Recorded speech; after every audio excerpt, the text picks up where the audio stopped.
Halo, kita lanjutkan lagi ya. eh yang dari Bantul, nomor 11, penyakit radang panggul. Penyakit radang panggul atau PID adalah infeksi pada organ reproduksi wanita. Terjadinya ketika bakteri mineral seksual menyebar dari vagina hingga ovarium. Dia dari vagina sampai ovarium ya. Sebanyak 90% pengidap radang panggul dipicu oleh bakteri ini, Gonorrhoeae dan Chlamydia sp. Radang panggul sering terjadi pada wanita berusia 15 sampai 25 tahun yang secara seksual aktif. Gejala umum dari kondisi ini meliputi nyeri di area panggul atau bagian bawah perut. Penting untuk segera mengobati radang panggul agar terhindar dari komplikasi serius seperti kehamilan ektopik atau infertilitas. Pernyataan yang pertama, PID dapat dihindari jika Chlamydia dicegah masuk oleh bagian K. Bukan ya. PID terjadi akibat gonorrhea menyebar melalui vagina sampai organ L. Tidak ya, harusnya sampai organ K kalau dari literasi yang kita baca tadi. Kemudian gonorrhea menyebar sampai organ M menyebabkan peradangan uterus. Benar. Peradangan ovarium pada organ N akibat infeksi organ N. Oh, bukan. Ovariumnya ada di K. Kemudian nomor 12, seorang peternak mengawinkan kambing etawa yang memiliki produksi susu banyak namun tidak tahan penyakit dengan kambing lokal. Susunya sedikit tapi tahan penyakit. Hasil peranakan etawa yang memiliki sifat unggul sebesar, sifat unggulnya ini kan berarti dia mengandung B besar sama T besar ya. Kita cek yang dari sini. Berarti kan B besar, T kecil. Nah, ini kan semuanya B besar, T kecil semua ya, keempat-empatnya. Maka kita tulis satu saja. Kemudian yang bawah B kecil, T besar. Dan B kecil, T kecil. Yang dua lainnya juga sama.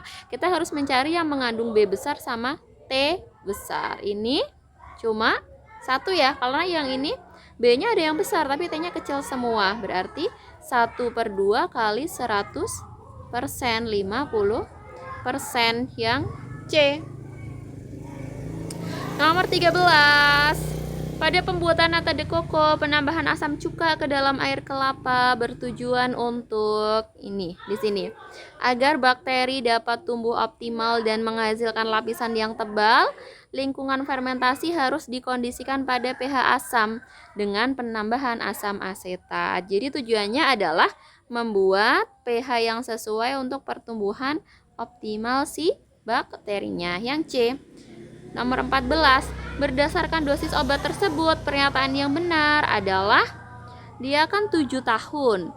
7 tahun harusnya dosis obatnya 5 mili. Yang ini ya, 5 mili. Sedangkan ini dia ada di 7,5 mili. Ini kelebihan berapa? Kelebihan 2,5 mili. Berarti jawabannya murid mengalami kelebihan dosis sebanyak 2,5 mili. Yang D.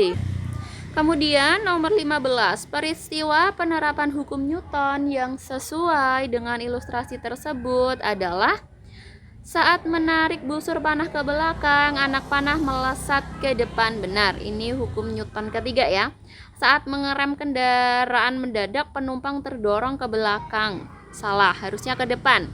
Ini hukum Newton pertama. Ini hukum yang ketiga. Ini hukum yang pertama, hukum kelembapan. Ketika ujung kaki menekan lantai ke belakang, kaki melangkah ke belakang. Ini juga bukan. Kemudian ketika berenang, tangan mendorong air ke belakang, badan terdorong ke depan. Benar, ini hukum aksi reaksi, hukum Newton yang ketiga. 16. Sebuah mobil melaju di jalan yang kering dengan kecepatan awalnya 50 km per jam. Tiba-tiba seekor kucing melintas. Nah, Segera pengendara berusaha menginjak rem. Jika waktu reaksi pengendara sampai rem diinjak sebesar 0,9 sekon, maka jarak mobil tersebut berapa? Oke, karena ini velocity-nya dalam satuan kilometer per jam, berarti harus kita konversi terlebih dahulu. Velocity-nya 50 km per jam, ini kan artinya 50.000 meter per 3.600 sekon. Berarti coret. Oke, kemudian waktunya kan 0,9 sekon, berarti 9 per 10 sekon. Nah, sehingga S-nya sama dengan V kali T. Velocity-nya tadi 500 per 36 kali 9 per 10. Coret dapat 4. Coret. 50 dibagi dengan 4 sama dengan 12,5 meter. Yang C. 17. Pernyataan yang benar terkait fenomena mengapungnya bayi saat berenang adalah: massa jenis air lebih besar daripada massa jenis pelampung bayi. Benar. Pernyataan 2. Massa jenis air lebih kecil daripada massa jenis pelampung bayi. Salah. Besar gaya angkat lebih kecil dari berat air yang didesak bayi. Salah. Besar gaya angkat sama dengan berat air yang didesak bayi. Benar. Nomor 18. Ini udah ada jawabannya. Cuman kita cek ya keuntungan mekaniknya. Keuntungan mekaniknya kalau total itu kan berarti keuntungan mekanik dari katrol dikali keuntungan mekanik bidang miring. Keuntungan mekanik katrol karena ini katrol tetap berarti 1. Yang bidang miring 5 per 3. Jawabannya 1,67. Benar ya? Kemudian gaya tarik yang dibutuhkan Pak Prama sebesar, oke kita cek. Berarti kan S per H sama dengan W per F. S-nya 5 per H-nya 3 sama dengan 75 dipengaruhi gravitasi kali 10 per F. Sehingga F-nya 3 kali 75 kali 10 per 5. Coret dapat 15. 15 kali 3, 450 Newton. Pernyataan kedua salah, pernyataan ketiga benar. Nomor 19. 2 petugas kebersihan sedang memindahkan gerobak. Oke. Dan di sini gerobaknya berpindah sejauh 5 meter. Gerobak sampah mempunyai 2 roda, masing-masing gaya geseknya 5 Newton. Berarti kita cek dulu gaya geseknya. Salah. F gesek berarti kan 2 kali 5 10 Newton. Berarti delta F-nya F1 ditambah F2 dikurangi F gesek sama dengan 45 ditambah kebalik ya. 50 ditambah 45 dikurangi 10 sama dengan 85. Kemudian V-nya sama dengan delta F dikali S, bukan delta ya, sigma. 85 kali 5 hasilnya 425 Joule yang D. Nomor 20. Suhu optimal dalam derajat Celcius untuk memanggang bris atau dada ayam agar matang sempurna.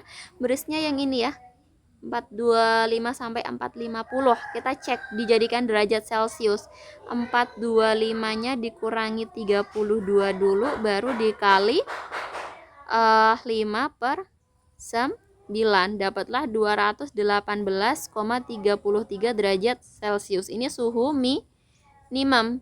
Kemudian maksimumnya 450 kurangi 32 dikali 5 per 9 hasilnya 232,22 derajat Celcius. Ini maksimumnya.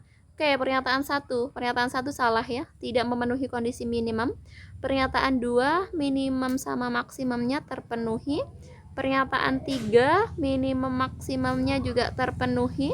Pernyataan 4 minimumnya yang di ini terlalu overheat berarti salah. Oke, baik. teman-teman. Sekian, sampai nomor 20.